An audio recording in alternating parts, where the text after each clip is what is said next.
அமெரிக்காவின் H-1B visa குழப்பங்களுக்கு மத்தியில் உலகளாவிய திறமையாளர்களை ஈர்க்க சீனா கே எனும் புதிய வகை விசாவை அறிமுகப்படுத்துகிறது.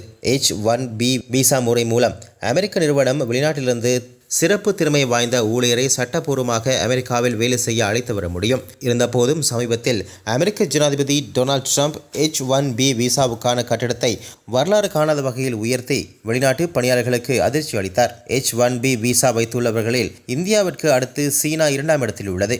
இதையடுத்து இளம் அறிவியல் மற்றும் தொழில்நுட்ப திறமையாளர்களை தன் பக்கம் ஈர்க்க சீனா ஒரு புதிய வகை விசாவை அறிமுகப்படுத்த உள்ளதாக அறிவித்துள்ளது. சீனாவில் தற்போது 12 வகையான சாதாரண விசாக்கள் கிடைத்து வருகின்றன. இந்த விசாக்களோடு கே எனும் வகை விசாவை சேர்க்க அந்நாடு முடிவு செய்துள்ளது.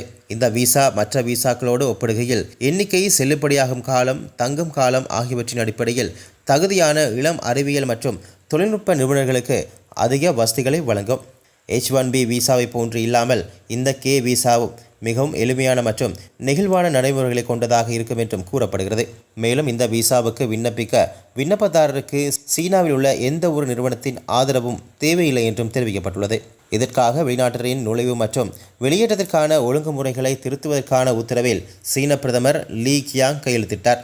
இந்த புதிய விதிகள் எதிர்வரும் அக்டோபர் மாதம் 1ஆம் தேதி முதல் அமலுக்கு வர உள்ளதாக கூறப்படுகிறது. கே விசாவில் சீனாவுக்கு செல்பவர்கள் கல்வி, கலாச்சாரம், அறிவியல் மற்றும் தொழில்நுட்பம் போன்ற துறைகளிலும் அது தொடர்புடைய தொழில் முனைவோர் மற்றும் வணிக நடவடிக்கைகளுக்கான பரிமாற்றங்களிலும் ஈடுபட அனுமதிக்கப்படுவார்கள். இந்த விசாவிற்கான விண்ணப்பதாரர்கள் சீன அதிகாரிகளால் நிர்ணயிக்கப்பட்ட தகுதிகள் மற்றும் தேவைகளை பூர்த்தி செய்ய வேண்டும் என்றும் அதற்குரிய ஆவணங்களை சமர்ப்பிக்க வேண்டும் என்றும் தெரிவிக்கப்பட்டுள்ளது.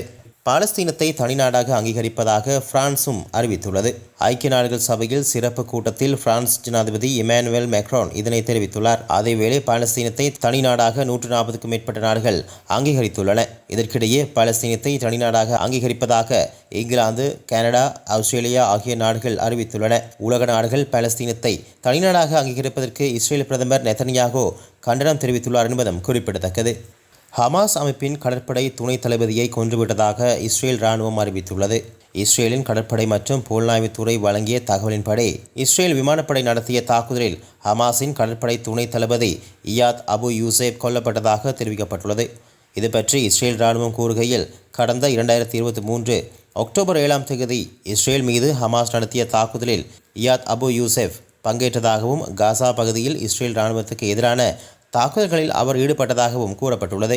அத்துடன் இஸ்ரேலின் ஆபரேஷன் கிதியோன் சாரியட்ஸ் 2 ஆரம்பிக்கப்பட்டது முதல் ஹமாஸின் கடற்படை காவலர்களையும் கட்டமைப்புகளையும் அழிக்கும் நடவடிக்கைகள் அதிகரித்துள்ளதாக இஸ்ரேல் கடற்படை அறிவித்துள்ளது.